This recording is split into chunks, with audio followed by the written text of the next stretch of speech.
en paix, bien, après avoir subi toute cette persécution, des humiliations pendant 4 ans, des persécutions, d'humiliations, et je ne souhaiterais jamais à personne, même à mon pire ennemi, ce que j'ai vécu pendant 4 années à Québec. Vous avez dit que vous avez fui l'injustice, parce qu'il y en a plusieurs qui ont dit que vous avez fui la justice, et vous vous rectifiez en disant non, j'ai fui l'injustice. Qu'est-ce que vous voulez dire? Je fuis l'injustice parce que j'ai respecté tous les processus pendant 4 ans, madame. 4 ans. Si je me sentais coupable, je me voyais coupable dès le début, je pouvais déjà me soustraire à la justice. Mais je ne l'avais jamais fait. Je suis resté là dès les premiers instants où les accusations ont été déposées jusqu'à la fin, lorsque la cour d'appel a rejeté mon appel. En ce moment-là, il y a même quelqu'un d'ailleurs de l'administration de la justice qui m'a dit, jeune homme, la messe est déjà dite, elle est déjà faite.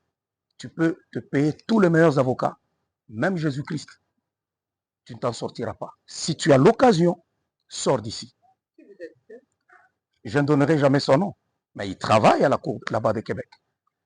Alors, j'avais déjà donné à Maître Dominique Bertrand le mandat pour aller jusqu'en Cour suprême. C'est ce que j'allais Ouais. dire, parce que vous restez des cartes dans votre... Oui, j'avais déjà donné le mandat. On avait déjà discuté et tout était OK. Mais quand il m'a dit ça, c'est là que j'ai compris l'ampleur de la chose, parce que dès le départ, j'ai dénoncé. C'était un déni de justice que j'avais vécu. Parce qu'on m'a accusé des choses qui ne sont jamais passées, qui n'ont jamais existé. On m'a accusé d'un viol qui s'est passé depuis 2001. Or, moi, j'arrive à Québec rien qu'en 2003. Ne fût-ce qu'avec cet élément-là, je pouvais être acquitté ou le procès ne pouvait jamais exister. Juste avec ça. On ne dira pas que c'était une erreur. Non, c'est parce que la soi-disant victime avait meublé le 2001, meublé le 2002, meublé et le 2003. Alors, je crie à chaque fois, je ne suis pas coupable, je suis innocent, je ne suis pas coupable. Mais écoutez, il y a des gens que j'avais déjà énervés, qui voulaient à tout prix ma tête, et quel que soit tout ce que je pouvais dire, je ne pouvais jamais être écouté. Parce que, vous imaginez, tu arrives au Québec en 2003, la personne dit qu'elle a été agressée pour la première fois en 2001. Et personne ne se pose la question pour dire où est la part de la vérité là-bas. Et ce n'est pas seulement ça, il y a eu 35 contradictions majeures. Vous parlez de ce qui a été déposé à la cour d'appel, les points qui ont été... Non, depuis, lorsqu'on était même dans le procès, même à la cour d'appel, je pense que si on regarde, c'est que la juge, je crois que je peux regarder, j'avais vu d'ailleurs ce matin, je fais été la juge Cotnan, Geneviève, a dit, oui, elle dit, j'estime à ce stade-ci des procédures et sur la foi des informations dont je dispose actuellement, que l'appel n'est pas futile. Et il dit, l'appelant n'a pas à établir que son appel présente de fortes chances de succès, mais uniquement que les motifs d'appel invoqués sont défendables. Sans me prononcer sur le fond de l'appel, l'appelant attaque l'équité du procès et allègue le verdict déraisonnable. Ce moyen d'appel, s'il devait être accueilli, pourrait même amener à un verdict d'acquittement. Et pour remettre en contexte, si je ne me trompe pas, corrigez-moi si je me trompe, mais le jugement-là, c'était la juge... C'est lorsque je cherchais... à être libéré en attendant la suite. Oui, je cherchais à être libéré en attendant la suite. Alors, la juge dit ça. Il y a encore l'autre juge, toujours, lorsque je me suis remis, et puis je devais sortir, en attendant, le juge a dit, écoutez, ce verdict, parce que l'accusé dit même qu'il n'a pas été là lorsqu'il est fait. On n'a jamais tenu compte de ça. Le problème, c'était, il fallait détruire Mukendi. Vous aviez cette impression-là? C'était pas que j'avais cette impression-là, mais c'est la réalité. Parce que, premièrement, on m'accuse. Deuxièmement, madame, en même temps, je me retrouve avec des procès multiples. Il y a Revenu Québec qui débarque. 35 enquêteurs. 35. Un agent de Revenu Québec a même dit, cet arsenal, on ne sort là que pour des gros criminels comme Mambouché. Mais on ne sait pas pourquoi est-ce qu'on nous a demandé de faire ça pour un homme d'église. Il fallait voir les documents, plutôt les matériels avec lesquels ils sont venus. 35 enquêteurs. C'est une opération impressionnante. Oui, mais ça a débouché sur quoi? Sur zéro. Sur zéro. On m'a pris mes enfants. Si mon crime avait été un viol, pourquoi me prendre mes enfants? Si mon crime avait été un viol, pourquoi m'accuser, saisir mes comptes? Vous voulez que je me défende, mais en même temps, vous saisissez mes comptes. Vous prenez ma maison, vous prenez mes biens, vous les vendez aux enchères. Et ils sont allés chez moi à la maison. Ma femme l'a témoigné, l'a dit devant la cour pénale et devant le tribunal de l'enfant. Les enquêteurs qui sont arrivés à la maison, après m'avoir arrêté, ils ont dit à ma femme, il faut que tu dises qu'il te bat. Monsieur te bat. Ma femme dit, non, il ne m'a jamais battu. Il dit, non, il faut que tu témoignes qu'il te bat. Ma femme dit, non, je ne peux pas témoigner sur des faits qui n'existent pas. Ils ont pris les enfants.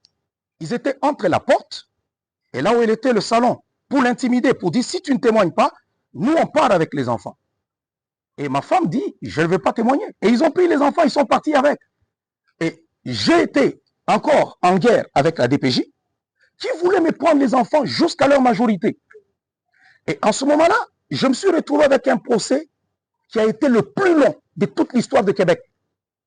Il n'y a jamais eu un procès aussi long au tribunal de l'enfance de Québec. Je sens quand vous parlez, ça vient quand même vous chercher encore. On a souvent entendu le pasteur dans vos films. J'ai envie d'entendre l'homme derrière.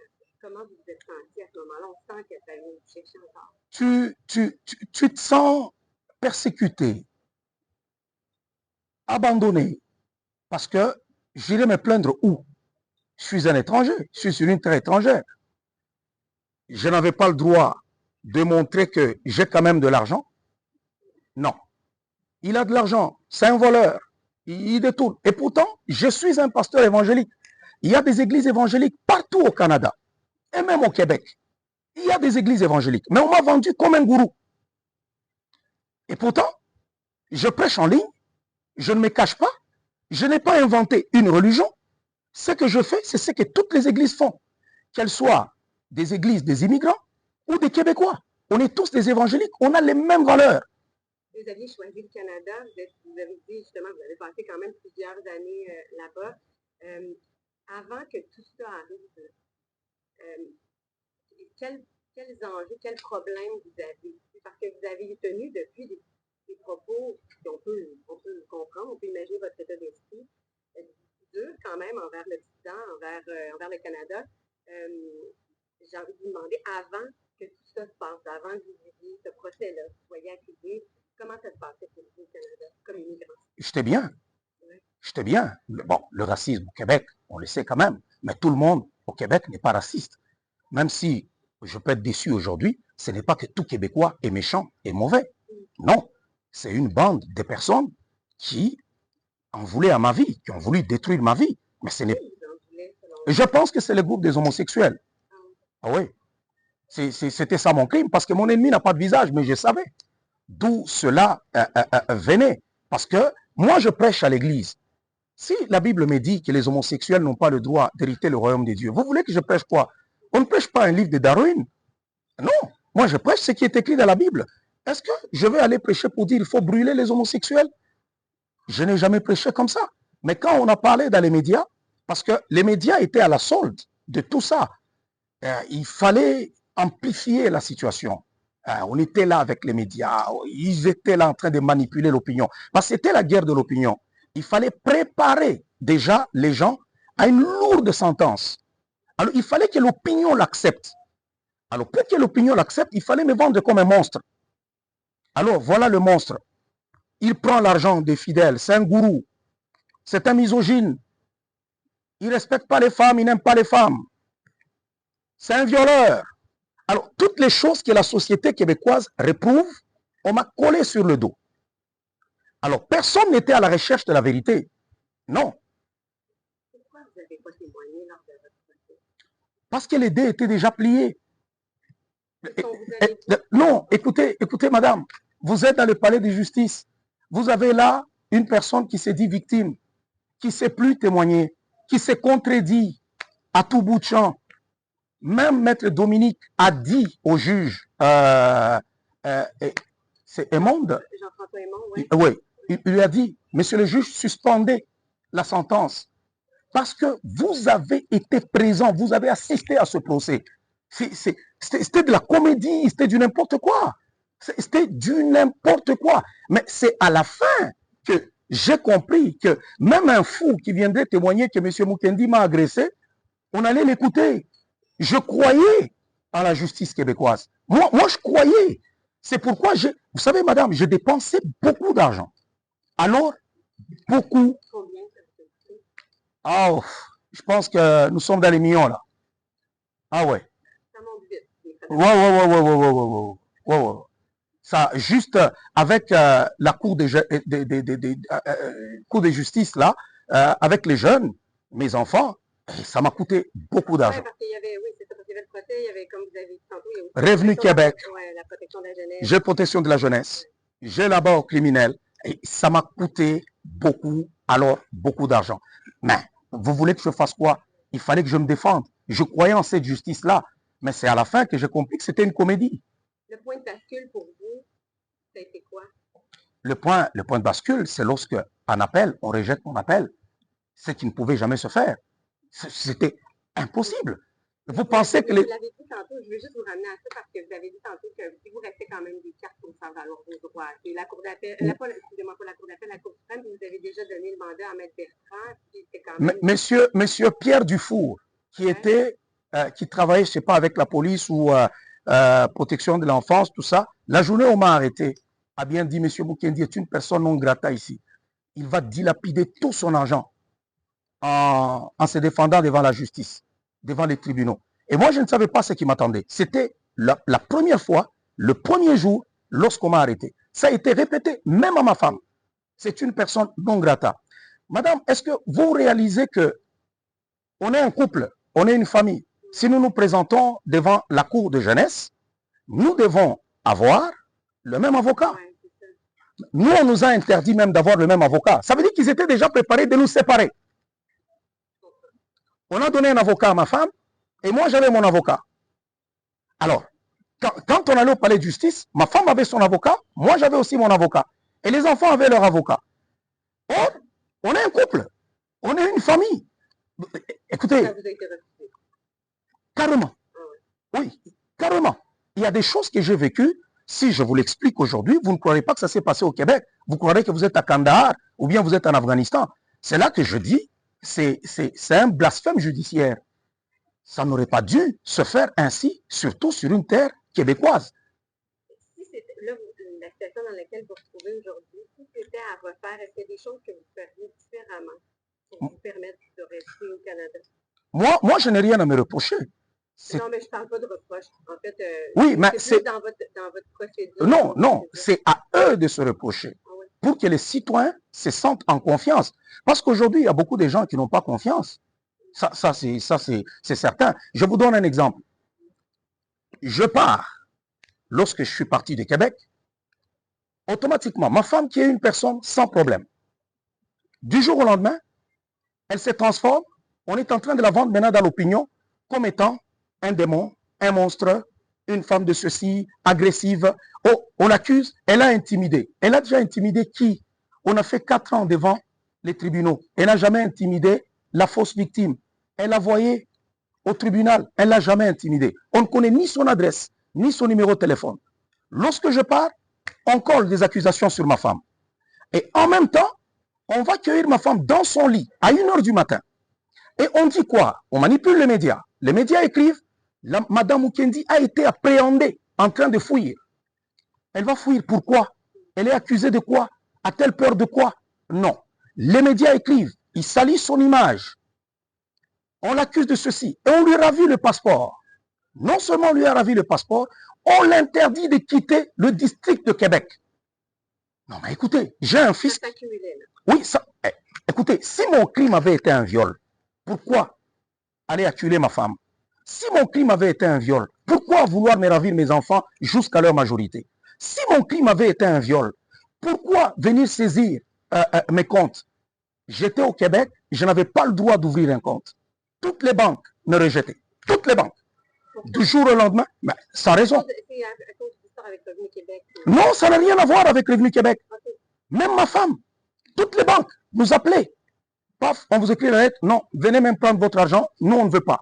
Les autres, non, nous on ne veut pas. Mais écoutez, je vais payer mes factures comment? Nous fonctionnons aujourd'hui, tout est numérisé. Alors, vous bloquez tout, même à ma femme. Ça veut dire qu'il fallait nous asphyxier. Elle était même en affaire avec certaines personnes, tout ça. Ils attaquent partout. Partout où elle est en affaire, on bloque les comptes. J'ai une question pour vous parce que votre église continue, en fait, continuez de diriger votre église à distance. Justement, avec la technologie, ça vous permet de le faire. Pourquoi? Parce que vous semblez en avoir gros sur le cœur envers le Canada. J'ai juste envie de non, pas le Canada. Non, le Canada est un grand pays que je respecte. Mon problème, c'est avec le système judiciaire du Québec. Il y a des gens qui manipulent le système au niveau de Québec. Qui manipulent. Le système judiciaire au Québec est corrompu. Il faut qu'on se dise la vérité. Qu'est-ce qui doit être fait pour corriger ça, selon vous? C'est quoi les solutions? Les solutions, c'est qu'il faut une réforme aussi judiciaire au niveau de Québec. Parce qu'il y a des gens qui manipulent. Parce que tout ce que j'ai vécu là, ça se sent qu'il y a des gens qui en avaient après moi, qui voulaient me punir, qui voulaient m'écraser, qui voulaient me prouver qu'ils étaient ce qu'ils étaient. Et ils ont utilisé l'appareil de la justice. Vous imaginez que vous êtes endormi 1h du matin, boum, boum, boum, boum, boum, boum, c'est la police qui débarque. Pour rien. Ils viennent vous embêter. Vous êtes en chemin, on vous conduit, la police est là. Elle vous arrête. On vous fait passer 1h du temps. 1h. Et vous êtes là, tout ça, donc on vérifie, ainsi de suite. Bon, écoutez, ce qu'il y a à refaire, c'est qu'il faut revoir les choses. Aussi, les médias doivent revoir leur façon d'opérer parce qu'on sent de la partie, des partis pris. Ce sont des gens qui sont à la solde de quelqu'un. Même lors de l'interview, on m'a dit que vous êtes de Radio-Canada. Je me dis même, est-ce que Radio-Canada peut-il dire quelque chose de bien pour moi? Donc, pourquoi vous acceptez de nous parler? J'ai accepté de vous parler parce qu'il y a beaucoup de gens qui ont demandé d'ailleurs. Je n'ai pas accepté. Je n'ai jamais donné d'interview. Il y en a beaucoup qui ont écrit des chaînes au niveau de Québec. Mais à un moment donné, je dis, bon, ils l'ont demandé, ça va. On peut leur accorder cette interview. Pourquoi nous? Je ne sais pas. Et pourtant, vous êtes les personnes qui me salissent le plus. Je ne sais pas. Ben, en fait, je sais, pour avoir parlé avec votre attaché de presse, je sais qu'elle m'a dit. Donc, c'est pour ça que je me demande pourquoi vous acceptez. Je ne sais pas, peut-être que Dieu l'a voulu ainsi, parce que le problème qui est là, c'est que j'ai toujours vécu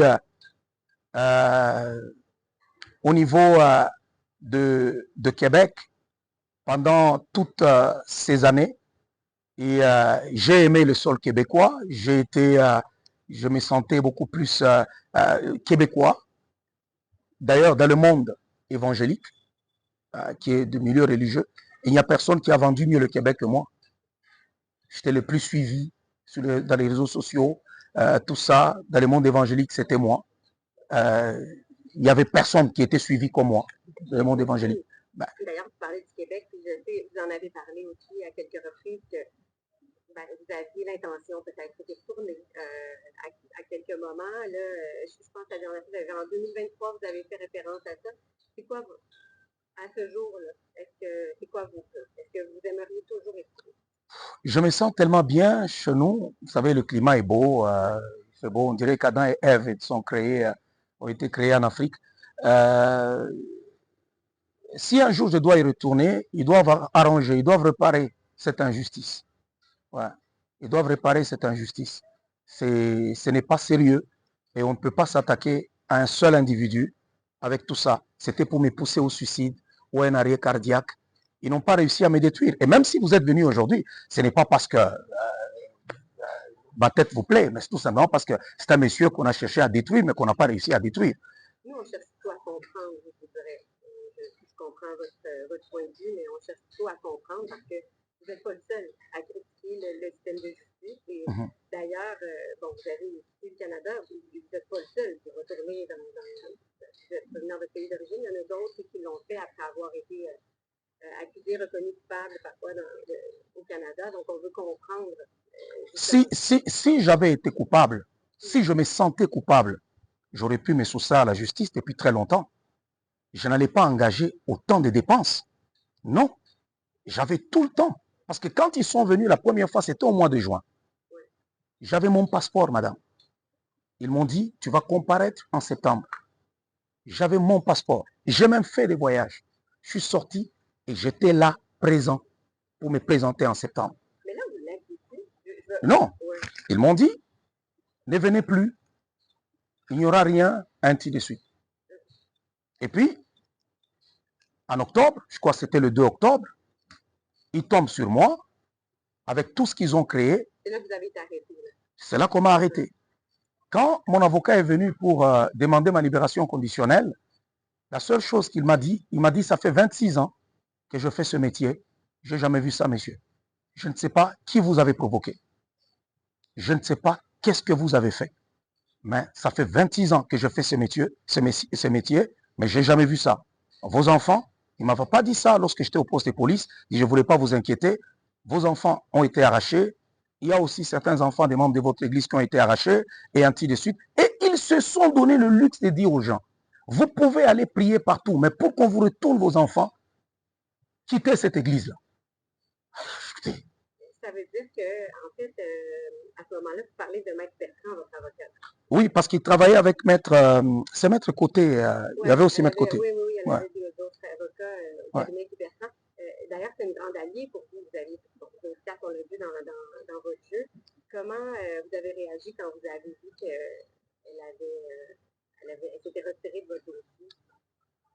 Bon, je ne lui en... votre allié quand même. Oui, mais je ne lui en veux pas. Elle a une carrière, il fallait qu'elle sauve aussi sa carrière. Deuxièmement, je n'étais plus là. J'étais déjà parti. Je ne sais pas comment est-ce que vous jugez ça juridiquement là-bas. C'est pour cela qu'elle était obligée de se soustraire. Mais ce sont eux qui ont défendu ma femme lorsqu'elle s'est présentée aussi devant la justice. Vous n'êtes pas sans savoir que votre histoire est quand même un peu spectaculaire, un peu fascinante, dans le sens où il y a plein de gens qui se posent des questions sur la façon dont vous avez quitté le Canada. Je ne peux pas ne pas vous demander, poser la question, comment vous avez fait? J'écris mon livre qui va sortir sous peu et je pense que les gens auront toutes les lignes de comment j'ai quitté le Canada. Et vous ne voulez pas nous le dire aujourd'hui? Non, je réserve ce scoop-là pour mon prochain bouquin où je vais écrire pour dénoncer tout ce qui s'est passé. Parce que si j'avais été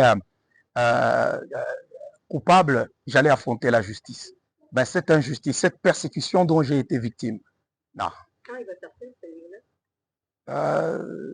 D'ici là, parce que tout est déjà prêt, sauf que j'attends seulement les bons moments. Chaque fois, je me rappelle parce que c'est beaucoup d'événements qui sont beaucoup... Donc, le processus d'écriture est en cours, c'est ce que je comprends. Ouais. Okay, vous n'avez pas terminé encore. J'ai déjà presque fini. Okay. J'ajoute seulement des éléments. Quand je me rappelle de tel élément, je me rappelle de tel élément et j'essaie un peu d'ajouter à gauche et à droite. Votre église, c'est peut-être encore, vous dirigez encore votre église. J'ai envie de vous demander pourquoi vous continuez à faire des affaires au Canada. Il y a des pasteurs quand même à l'église. Je suis le représentant du ministère Paul Mukendi. Parce qu'il ne faut pas confondre le ministère Paul Mukendi et confondre le centre évangélique Parole de Vie. Le centre évangélique Parole de Vie, c'est une église qui a des pasteurs. Ça, c'est intéressant, oui, que nous parce que c'est un monde que peut-être nos téléspectateurs ne connaissent pas très bien, parce qu'au Canada, c'est moins dans...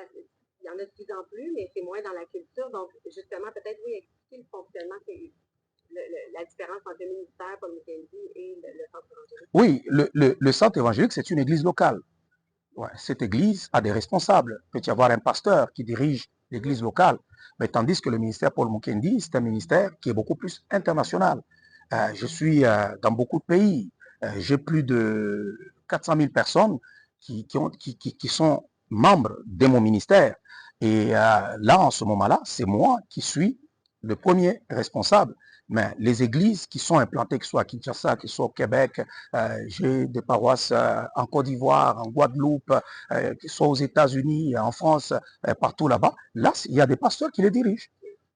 J'avais vu récemment le service de police de la Ville de Québec a publié une liste de criminels recherchés. Vous en faites partie. Comment vous avez réagi quand vous avez vu? Vous m'apprenez? Ah, ben parce que Mme Lepage avait fait référence à ça lors de notre discussion. Je pensais que vous étiez au courant. Non, Ils ont publié, c'est comme, je vais vous mettre en contexte, là, ils ont annoncé, on a vu ça la semaine dernière, là, ils ont annoncé la création d'un nouveau poste, un coordonnateur pour... ils vont aller trouver qui? Là, sur la liste, je ne la sais pas par cœur. Non, je dis, ils vont aller chercher qui? Ça, c'est peut-être pour aller bluffer devant l'opinion.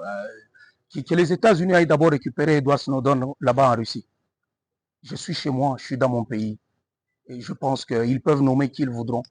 Moi, je suis chez moi.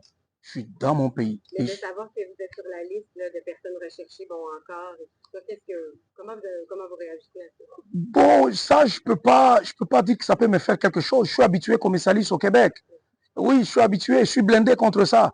Ça, je suis habitué, ça faisait 4 ans. C'est depuis 2017 jusqu'à aujourd'hui, ça fait maintenant 7 ans, où chaque fois qu'on écrit, on n'a jamais écrit quelque chose de positif. Moi, je n'ai pas de qualité, je n'ai pas de bonnes choses. Je suis le diable incarné, le démon, le monstre. C'est comme ça qu'on me dépeint dans la presse québécoise. Je ne mérite rien, je ne mérite pas porter quelque chose de bien, je ne mérite pas une belle maison, je ne mérite pas une belle voiture. Écoutez, je ne mérite rien de bon. Qu'est-ce que ça implique pour vous d'être ici en République démocratique du Congo depuis, en fait, là, après avoir quitté le Canada? Qu'est-ce que ça implique? J'imagine que ça a des impacts, des conséquences. Vous ne pouvez pas non plus aller n'importe où. Donc, est-ce que vous êtes... Ne pas aller n'importe où, ça veut dire? Dans d'autres pays. Est-ce que vous sentez libre? Non, non, non. Il y a beaucoup de pays où je peux aller, hein. Beaucoup. Il y en a beaucoup. Par exemple, à titre seulement d'exemple, la Russie, je peux aller en Russie. Il y a beaucoup de pays où je peux aller. Beaucoup. Le monde. Avez-vous l'intention d'y aller? De voyager? Voyager, peut-être que vous serez surpris si je vous dis que des fois je suis dans certains pays. Vous serez surpris. Aujourd'hui, je ne mets pas, il y a certaines choses que les gens ne savent pas. Peut-être que je ne peux pas aller aux États-Unis pour l'instant, ou peut-être en France, et ainsi de suite. Mais dorénavant, parce que j'ai porté cette affaire devant les instances internationales. C'est ce que j'allais vous demander. Vous avez dit à un moment donné que vous faisiez des démarches. Ouais. Où en sont ces démarches-là? C'est en cours. C'est en cours. Ouais, c'est en cours. Parce que partout, c'est quoi? mon objectif, c'est que, écoutez, que la vérité soit établie, que j'ai été victime d'une persécution et d'être déni de justice. C'est ça l'objectif. Donc moi, je ne suis pas quelqu'un qui baisse les bras. Non. Pour l'instant, tout simplement, ce qui s'est passé au Québec, pour moi, bon, j'ai aimé le Québec, oui. Mais si le Québec ne m'aime pas, qu'est-ce que moi je dois faire? Je ne veux pas pleurer, tout ça. Le Québec, ce n'est pas le paradis. On peut vivre mieux ailleurs. D'ailleurs, je suis mieux ici que... Moins froid. Et il fait très beau, très belle température. Des fois, il fait très chaud. On est habitué aussi au froid pendant toutes ces années au Québec. C'est comme si, quand il fait un peu de température ici, on sent aussi un peu trop en chaleur. Mais sinon, pour moi, c'est parce qu'il y a des gens qui pensent que tout s'arrête au niveau de Québec. Non, tout ne s'arrête pas au niveau de Québec. La vie continue. Il y a beaucoup de personnes, et aujourd'hui, il y a beaucoup de pays où on peut voyager, on peut aller. Et je pense qu'il y a des conférences que je vais publier prochainement. Vous allez les voir. Vous allez les voir. Je vous remercie beaucoup. J'ai envie de vous demander, est-ce que vous aimeriez ajouter quelque chose? La seule chose que je voulais ajouter, c'est de dire tout simplement que les journalistes au Québec puissent faire le travail comme il le faut. Ouais. Quand on est journaliste, on a la déontologie journalistique. On ne peut pas faire ce travail-là, mais tout en étant à la solde de quelqu'un. C'est des vies. On ne peut pas chercher à détruire des vies. C'est pas des blagues. D'ailleurs, j'avais même écrit au juge François Edmond, lorsque je suis arrivé ici, je peux même vous donner les courriers que je lui avais envoyés. Et j'avais aussi écrit à Madame Sonia, dont on parle d'ailleurs, qui est plus âgée que moi. Parce que quand on me juge... vous parlez du deuxième procès? Ouais, quand on me juge aujourd'hui, on juge Paul Mukendi d'aujourd'hui. Mais si on retourne dans le passé, c'est un jeune homme pauvre, qui n'a pas l'argent, qui n'a pas de moyens. Parce que quand on me juge, on veut juger l'homme que je suis aujourd'hui. L'homme que je suis aujourd'hui, qui a réussi sa vie, qui est ceci, ben, l'homme qui venait d'arriver au Québec, ce n'est pas le même homme qui vous parle aujourd'hui. Non.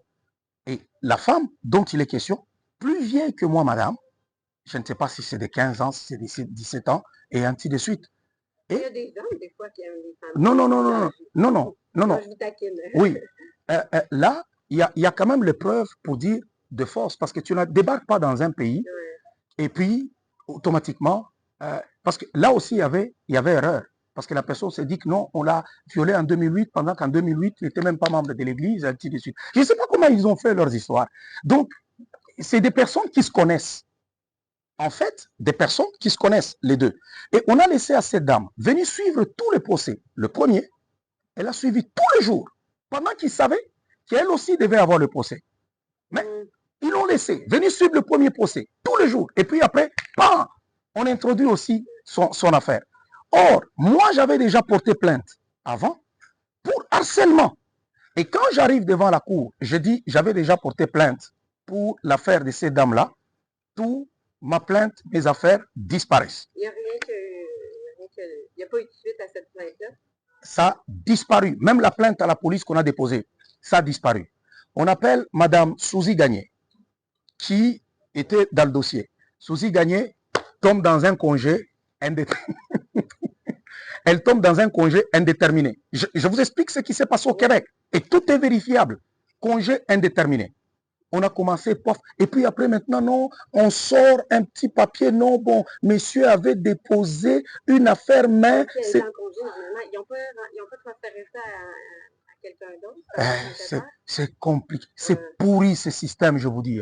Quand ils sont après vous, ils sont forts. Ils sont très forts, tu n'y peux rien. Et si tu n'as pas de moyens, ils t'écrasent. Parce qu'à chaque fois que toi tu passes là, tu payes. Hein. Tu payes, c'est de l'argent. Vous aviez les moyens, puis malgré ça, c'était... Oui, écoutez, psychologiquement, c'est dur. Quand on vous ravit vos enfants, on vous prend vos enfants. Non. Ça, c'est... Vous revenez souvent à ça, là, vos enfants et votre femme, cette intervention-là de la DPJ. Attaquez-moi. Si mon crime est un viol, attaquez-moi. Je suis prêt à subir n'importe quoi. Mais vous n'avez pas le droit d'aller attaquer mes enfants.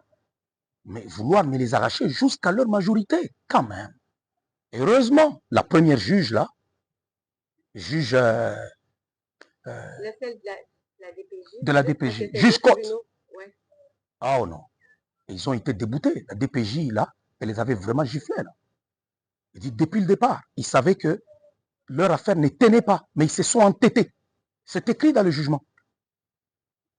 C'est écrit. Ils se sont entêtés. Pour dénoncer, pour dire, tu me savais depuis le départ que j'étais innocent. Ça, tu le savais. Mais tu es allé jusqu'au fond pour chercher à me détruire, à nuire à ma vie.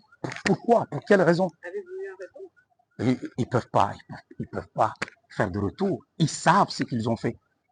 Mais vous n'avez aucune réponse? Aucune réponse. Mais ça a été bien livré, là. Bien. Comment vous avez trouvé ça de ne pas avoir de réponse? Est-ce que vous attendiez à nous voir? Non. Je savais qu'ils n'allaient pas répondre. Je savais. Vous avez besoin de s'exprimer. Ouais, il fallait que je m'exprime. Sinon, si c'était par vengeance, j'allais envoyer ça dans les médias. Mais je ne l'avais pas fait. Je leur ai envoyé, je leur ai écrit, les deux individus impliqués. Je dis, quand tu es juge, tu dois être capable de lire le droit. Mais lorsque tu es juge et que tu n'es pas capable de lire le droit, et tu fais de la comédie, et c'est pas ça de la justice. Vous n'avez pas interpellé les juges de la cour d'appel, par contre? Bon, moi, je dis que ce sont des aventuriers. Ouais, c'est vraiment 3 aventuriers. Vraiment 3 aventuriers. On ne peut pas faire ça. On ne peut pas faire ça à un être humain. Je leur ai demandé, soit vous m'acquittez, ou soit on refait le procès. Qu'est-ce qui était difficile? Si quelqu'un dit que vous l'avez agressé, ben, il faut qu'il vienne avec des preuves. Pendant 14 ans, madame, sans témoin, sans personne. Pendant 14 ans, sans témoin, il n'y a jamais eu personne pour corroborer. Et la cerise sur le gâteau, c'est qui jette le discrédit sur le système de justice québécois. La mère de la fausse victime, après que j'ai quitté le Canada, passe sur les réseaux sociaux. Jusqu'aujourd'hui, son témoignage est là. Elle dit, c'est moi qui ai donné ce témoignage-là à ma fille. Il n'a jamais agressé ma fille. Et elle le dit. Parce qu'elle savait que jusqu'à ses 18 ans, sa mère faisait des attouchements sur sa fille pour savoir si elle était vierge. Et elle le dit même. que ma fille était vierge. Oui, elle a dit ça dans les... Mais oui, mais c'est partout sur YouTube, sur les réseaux sociaux. Elle l'a dit. Dans quel pays? Même au Congo, ici, tu serais interpellé. Mais non, personne. Elle n'était pas inquiétée. Si moi, j'avais fait du mal sur sa fille et que c'est elle qui venait à l'église en premier, pourquoi est-ce qu'on n'a pas fait témoigner même la mère? Pourquoi? Non, ils l'ont caché. Mais lorsqu'ils se sont chamaillés entre eux et qu'elle parlait maintenant à son public sur les réseaux sociaux, elle a tout déballé. Donc, il suffit seulement que le procureur, si on a le sens de la justice, d'aller se saisir de ça, mais écoutez, ils doivent passer en justice pour aller s'expliquer. Ils ont vu un homme, un père de famille. J'ai ma réputation et je suis une personnalité publique. On a traîné dans la boue mon nom, ma dignité. Et pourtant, ils étaient en train de s'amuser. Elle le dit. Elle le dit. Allez faire de recherche, vous allez voir ça. J'imagine que les lettres dont vous parlez qui ont été envoyées, on peut passer par Mme Lepage pour demander, par exemple, quand vous nous offrez de... Oui. Intéressant. Vous pouvez nous fournir, on est on va vous les acheminer et puis vous allez le voir. Tout ce qui s'est passé avec moi, ça a été compliqué. Ce qui m'a fait moi le plus mal, j'étais prêt à encaisser, c'est quand j'ai vu qu'ils se sont attaqués à ma femme. Ça, ouais. Là, je me suis dit, on ne peut pas aller aussi loin et vouloir crier que nous avons un système de justice qui est meilleur. Ah, là-bas en Afrique, ce n'est pas bon. Là-bas, en Afghanistan, ce n'est pas bon. Mais pendant que vous traitez les gens de la même manière, vous faites pire. Donc, en fait, c'est une démocratie médiatique qui est des façades. Mais en réalité, c'est une pensée unique. Tu ne peux pas émettre ton opinion. Si tu vas en dehors de ça, on attaque. J'ai prêché dans l'église, j'ai dit, la Bible dit que la femme soit soumise à son mari. C'est ce qui est écrit. Le lendemain matin, la presse prend. Le révérend Paul Mukendi dit que les hommes sont supérieurs aux femmes. Vous comprenez la différence? La Bible dit, femmes, soyez soumises à vos maris. Mais quand le journaliste parle, non, il a dit que les hommes sont supérieurs aux femmes. C'est différent là. Et ils viennent, ils sont devant l'église, ils sont en train de faire leur reportage. Un de fidèles de l'église a vu l'un des journalistes qui faisait le reportage de TVA. Il le suit, il dit, mais écoutez, ce que vous êtes en train de dire, ce n'est pas vrai. Vous savez que ce n'est pas ce qu'il a voulu dire. Et le journaliste lui répond, on m'a demandé de couvrir ça comme ça. Je suis désolé. Donc, ça a alimenté votre méfiance envers les médias. Oui, mais écoutez, on n'a jamais écrit. C'est un événement parmi tant d'autres. Est-ce que, madame, vous êtes venu dire, on veut vous écouter. Oui. Il n'y a aucun journaliste, depuis que j'étais là au Québec, qui est venu pour dire, pourquoi cet homme crie, ça fait 4 ans que je suis innocent. On a dit là qu'il n'était pas là. Maître Dominique dit devant la cour, on l'accuse pour des faits dont il n'était même pas encore arrivé sur le sol québécois. Donc ça veut dire qu'il a violé par télépathie. J'ai une cicatrice. Si la personne dit qu'il m'a fait des fellations, permettez-moi l'expression, il a fait ceci, tout ça. J'ai une cicatrice d'opération. Bon, elle n'a jamais vu ça. Je prends même les preuves que j'amène. Ça veut dire que vous m'accusez d'agression sexuelle, vous n'avez aucun témoin, vous ne pouvez pas prouver cela, et maintenant la justice me demande à moi de fournir les preuves que l'agression n'a jamais eu lieu. Donc, je me retrouve devant la justice et je dois prouver que ça n'a jamais eu lieu. C'est comme aujourd'hui. Vous venez ici, nous sommes au mois de décembre. Vous quittez ici, après, vous voulez vous retourner chez vous, on vous interpelle. Non, madame, vous avez tué quelqu'un en cet immeuble-là où vous êtes allé interviewer le révérend Paul Mukendi. Vous dites, mais écoutez, j'ai tué ça quand? Non, vous l'avez tué au mois de janvier. Vous dites, mais au mois de janvier, je n'ai jamais foulé le sol congolais. Mais qu'est-ce qui se passe? Non, c'était au mois de janvier. Et là, ce n'est pas l'erreur, parce qu'on dit, non, au mois de janvier, dès que vous êtes sorti de là, vous êtes allé à tel hôtel, vous êtes rentré. Et au mois de mars, il y a eu ceci. Vous dites, mais au mois de mars, je n'avais jamais été là. Non, vous étiez là. Et puis, ça s'est passé au mois de juillet. Il y a eu ceci, cela. Vous dites, mais monsieur, je suis arrivé là en décembre. Moi, je n'étais pas là, ni en janvier, ni au mois de mars, ni au mois de septembre. Je n'avais pas été là. On vous prend, on vous jette en prison. Et vous trouvez l'occasion de vous éclipser. Vous quittez la République démocratique du Congo. Vous vous en retournez au Canada. Et on va dire quoi? Vous allez vivre avec une charge sur la conscience? Vous aurez honte d'avoir fouillé cette justice? Non, vous serez libre à l'aise. Et par contre, vous serez en colère envers ces voyous-là. Vous direz, c'est vraiment des délinquants. Pourquoi ils pouvaient m'accuser de telles choses? J'ai fourni toutes les preuves et même mes visas, que je n'étais pas là en ce moment-là. L'immigration peut prouver quand est-ce que je suis entré au Canada. Je suis entré au Canada, pas en ce moment-là. Quand vous êtes rentré? Au Canada, je suis entré en 2002 et je n'étais pas à Québec, moi. Je n'étais pas à Québec. À Québec, je suis arrivé en 2003. Avant Québec, vous étiez à quel endroit? J'étais en Alberta. En Alberta, oui, dans l'Ouest. Oui, j'étais en Alberta. Et là, j'arrive au Canada, c'était en juillet 2002. Et puis, au Québec, j'arrive là, on est peut-être juillet ou août 2003 que j'arrive là. Bon, quand vous avez une personne, ils vous logent chez eux, vous avez fait 2 mois et demi, et que la personne arrive, il dit, vous avez fait 3 ans. Et il commence à meubler les 3 ans. Et tu fournis, tu sors même tes bails quand tu arrives à Québec. Quand est-ce que tu as loué ta maison? Quand est-ce que tu as fait ceci? Ces gens-là refusent d'écouter. Ils refusent d'écouter. Et ils pensent que je veux vivre, j'aurais honte de quoi? Non, je suis fier d'être debout et je suis content d'être dans mon pays et d'être au milieu de miens. Je vous remercie beaucoup d'avoir pris le temps. Je vais vous demander à Marcel. Je la regarderai sur le match de réalisateur, mais pour les gens qui ont été dans ces procès, qui nous sont accusés, que vous dites à ces gens-là? Est-ce que vous leur dites quelque chose? Envoyez-vous un message à ces gens qui vont être sûrement, on va essayer de parler avec des personnes qui vous ont accusés. Qu'est-ce que vous les dites? Quel est le message pour ces personnes qui se considèrent victimes et qui parlent encore aujourd'hui contre vous et qui disent que vous êtes partis, que vous les avez revictimisés, etc. Ils ont, la première des choses, c'est qu'ils doivent comprendre qu'ils ont une conscience. C'est pas une comédie.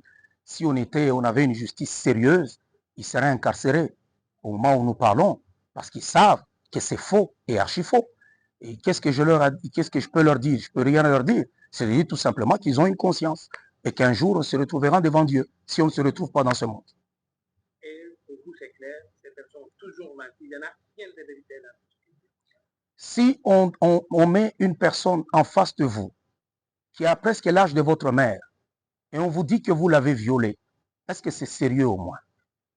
Est-ce que c'est au moins sérieux? Si une personne disait que vous l'avez violée à l'âge de 14 ans, pendant qu'à 14 ans, vous ne l'avez jamais connue, vous n'étiez ni au Québec, ni sur le sol québécois, ni à ses 14 ans, ni à ses 15 ans, vous ne l'avez jamais connue. Mais vous voulez que j'accepte quoi? Ça n'a jamais existé. Mais ça aurait été bon de vous entendre devant le tribunal. Par contre, je vous écoute, là, je sais que ces contradictions-là ont été présentées devant la cour d'appel, entre autres, et tout, mais j'ai été préparé à témoigner. Pour votre témoignage. Oui, pour mon témoignage. Il y avait même, on a fait 2 fois, deux procès fictifs hein, dans le cabinet.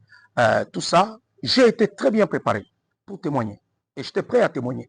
Mais quand on arrive devant le tribunal, vous voyez que la personne n'est que de contradiction en contradiction, jusqu'à ce qu'on dise, bon, monsieur le juge, tout ça, ils avaient que le seul témoin pour Revenu Québec, le seul témoin au tribunal de l'enfance, le même témoin, c'est le même témoin qui circulait.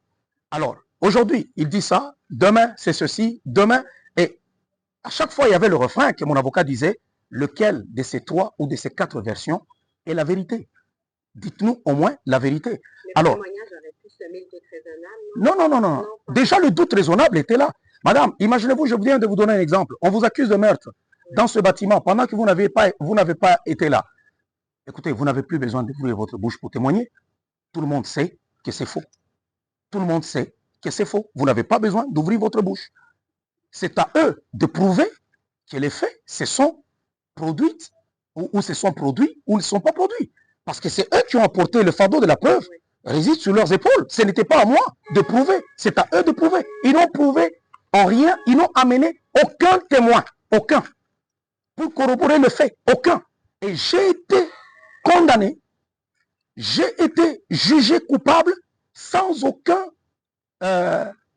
c'est comment on dit ça encore, au-delà de tout doute raisonnable. Au-delà de tout doute raisonnable. Pendant qu'en 2001, je n'étais pas au Canada, en 2002, je n'étais pas là, mais on t'accuse au-delà de tout doute C'est raisonnable. pour ça que je vous demandais tantôt s'il y a quelque chose que vous auriez fait différemment, parce que, par exemple, c'est une décision qu'un accusé peut prendre, de choisir un procès devant juge seul ou devant jury. Là, c'est devant jury. Donc, c'est ce genre de décision-là. Je me demandais dans votre parcours. Vous me rappelez d'abord quelque chose. Non, le terrain était déjà miné. Même si j'étais devant juge seul, même si j'étais devant juge seul, regardez même, j'étais devant juré. Mais le juge Raymond, après, il a fait son jugement comme si j'étais juste devant lui. Il a écrit tout ça, il s'est fait une partie. Le deuxième procès qu'il y a eu en votre absence ou Non. Le premier procès, le juge Raymond, quand il a fait son jugement, là, ouais, écoutez, c'est comme si... Oui, c'est comme si j'étais devant un juge seul. Et j'allais dire, mon idée... c'était quoi je parlais encore? Ben, je vous demandais si vous auriez pris une décision différente devant un juge seul ou voilà. devant un jury. On est devant le jury. On écoute. Et à la fin, le jugement sort une affaire qu'on appelle arbre décisionnel. Il ne laisse pas les jurés aller décider d'eux-mêmes. Il crée une affaire. Sur cette affaire-là, c'est tellement là. Madame, allez chercher ça. Vous pouvez appeler M. Dominique pour lui dire, donnez-moi un peu le truc là décisionnel du juge, qu'on vous donne cette affaire. Ça veut dire que même si tu n'es pas coupable, tu sortiras coupable. C'est comme si je dis, madame, vous appelez par exemple madame Boucher. Votre grand-père s'appelle Boucher. Votre père s'appelle Boucher. Vous-même, vous êtes madame Boucher. Et puis je demande, de qui madame Boucher est-elle fille? Bah, écoutez, on dira au monsieur là-bas. Donc, il a fait l'arbre décisionnel pour les aider à faire leur choix. Donc, c'est comme un graphique. Oui, il a déjà tout tracé. Et ils doivent prendre des décisions sur base de ça. Écoutez, comment je pouvais m'en sortir? Comment? Et même à la fin, il y a beaucoup de jurés qui avaient désisté. Ils n'étaient pas là. Ils n'étaient plus à 12. Non. Je ne sais pas s'ils ont terminé à 9 ou je ne sais pas à combien. Normalement, je vais vérifier parce que normalement, il faut qu'il remplace là, quand il... Non, il n'était pas remplacé. Il n'était pas remplacé. Okay. Ouais. Non, je vais vérifier. Ouais. Il n'était pas remplacé. Non, ça vient. Je voudrais juste une seule chose et je profite parce qu'on enregistre. Pouvez-vous juste vous engager auprès de nous que mon collaborateur ne faut pas utiliser ces vidéos avant qu'on lance l'interview parce que si l'interview circule au Canada avant que nous on la sorte, la seule chose, non. Si ils ont filmé, ils ne vont pas le publier. Non. Vous avez ma parole. C'est tout simplement pour me protéger, pour dire parce que les médias québécois aiment trop manipuler. Parce que si on manipule, là nous avons notre... mais sinon, ils vont pas le publier. Ça, soyez-en sûrs, ils vont pas le publier. Ouais. Et nous, on va, de toute façon, on va informer Mme Lepage lorsqu'on va s'approcher de la discussion. On va vous tenir au courant quand on va avoir une meilleure idée. On va vous tenir au courant. Ouais. Sinon, je vous remercie beaucoup. Je vous remercie aussi. Ça... On va juste, c'est pour faciliter le montage. Donc, on ne voulait pas vous embêter avec 3 caméras. On continue à discuter, mais c'est pour le...